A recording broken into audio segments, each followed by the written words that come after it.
of my picked servant. Certainly a sign my hasty hopes were destined to fall down. Is it not clear I should have changed the day, and even my intention? Rather say, should not the day have been postponed at once? The God himself gave me unerring signs. If I had not been so deranged with love, I should have spoken to him, face to face, and with my own lips have confessed it all. And then my passion had been seen by him, and as my face was bathed in tears, I could have told him so much more than my words engraved on tablets. And while I was telling him, I could have thrown my arms around his neck, and if rejected, could have seemed almost at point of death, as I embraced his feet, while prostrate, even might have begged for life. I could have tried so many plans, and they together would have won his stubborn heart. Perhaps my stupid servant, in mistake, did not approach him at a proper time, and even sought an hour his mind was full of other things. All this has harmed my case. There is no other reason. He was not born of a tigress, and his heart is not of flint or solid iron or of adamant, and no she-lion suckled him. He shall be won to my affection, and I must attempt again, nor ever cease so long as I have breath. If it were not too late already to undo what has been done, 'twere wiser not begun at all. But since I have begun, it now is best to end it with success. How can he help remembering what I dared, although I should abandon my design? In such a case, because I gave up, I must be to him weak, fickle-minded, or perhaps he may believe I tried to tempt him with a snare. But come what may, he will not think of me as overcome by some god who inflames and rules the heart. He surely will believe I was so actuated by my lust. If I do nothing more, my innocence is gone forever. I have written him and wooed him also, in a way so rash and unmistakable, that if I should do nothing more than this, I should be held completely guilty in my brother's sight. But I have hope, and nothing worse to fear." Then back and forth she argues, and so great is her uncertainty, she blames herself for what she did, and is determined just as surely to succeed.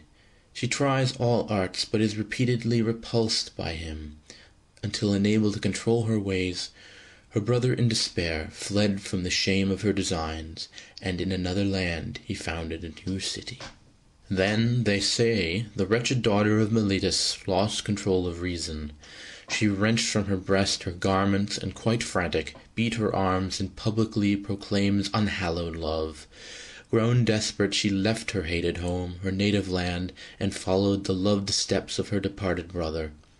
Just as those crazed by your thyrsus, son of Semele, the bacchanals of Ismarus, aroused, howl at your orgies, so her shrieks were heard by the shocked women of Bubassus, where the frenzied Byblis howled across the fields, and so through Caria and through Lycia, over the mountains Cragus, and beyond the town Limyra, and with the flowing stream called Xanthus, and the ridge where dwelt Chimera, serpent-tailed and monstrous beast, fire-breathing from its lion-headed neck, she hurried through the forest of that ridge, and there, at last worn out with your pursuit, O Byblis, you fell prostrate, with your hair spread over the hard ground, and your wan face buried in fallen leaves.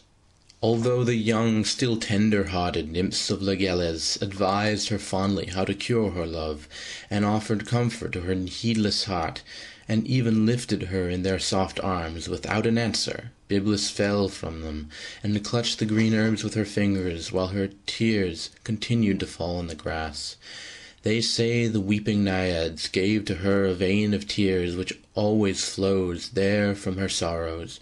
Nothing better could be done. Immediately as drops of pitch drip forth from the gashed pine, or stickly bitumen distills out of the rich and heavy earth, or as the frozen water at the approach of a soft-breathing wind melts in the sun, so Byblis, sad descendant of the sun, dissolving in her own tears, was there changed into a fountain, which to this day in all those valleys has no name but hers, and issues underneath a dark oak tree. The tale of this unholy passion would perhaps have filled Crete's 100 cities then, if Crete had not a wonder of its own to talk of, in the change of Iphis. Once there lived at Phaestus, not far from the town of Knossos, a man Lygdus, not well known, in fact obscure, of humble parentage, whose income was no greater than his birth. But he was held trustworthy, and his life had been quite blameless. When the time drew near his wife should give birth to a child, he warned her and instructed her with words we quote, "There are 2 things which I would ask of heaven, that you may be delivered with small pain, and that your child may surely be a boy. Girls are such trouble, fair strength is denied to them. Therefore, may heaven refuse the thought, if chance should cause your child to be a girl, God's pardon me for having said the word, we must agree to have her put to death." And all the time he spoke such dreaded words, their faces were completely bathed in tears, not only hers but also his, while he forced on her that unnatural command. Telethusa ceaselessly implored her husband to give way to fortune's cast, but Lygdus held his resolution fixed. And now the expected time of birth was near, when in the middle of the night she seemed to see the goddess Isis standing by her bed, in company of serious spirit forms. Isis had crescent horns upon her forehead, and a bright garland made of golden grain encircled her fair brow. It was a crown of regal beauty, and beside her stood the dog Anubis and Bubastis, there the sacred dappled Apis, and the god of silence with pressed finger on his lips. The sacred rattles were there, and Osiris, known the constant object of his worshippers' desire, and there the Egyptian serpent, whose quick sting gives long-enduring sleep. She seemed to see them all, and even to hear the goddess say to her, "O Telethusa, one of my remembered worshippers, forget your grief.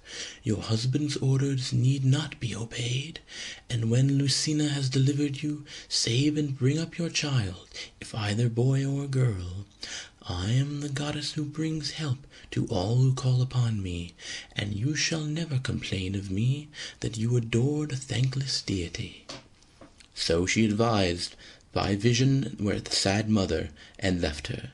The Cretan woman joyfully arose from her sad bed, and supplicating, raised ecstatic hands up towards the listening stars, and prayed to them her vision might come true.